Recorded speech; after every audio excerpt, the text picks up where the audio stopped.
तेरी दया पर ये जीवन है मेरा, मैं कैसे तुम्हारी शरण छोड़ दूंगा।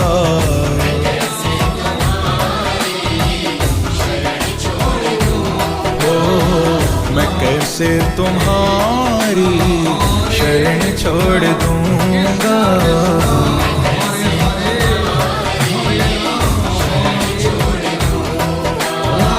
न पूछो कि ये मैंने अपराध क्या क्या,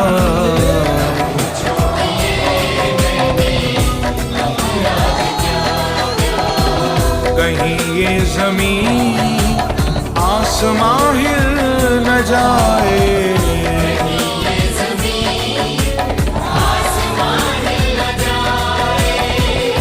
जब तक श्री राधा के मायापुर धाम के हरे कृष्णा हरे कृष्णा हरे कृष्णा हरे कृष्णा हरे कृष्णा। আমি আবার আসবো পরে।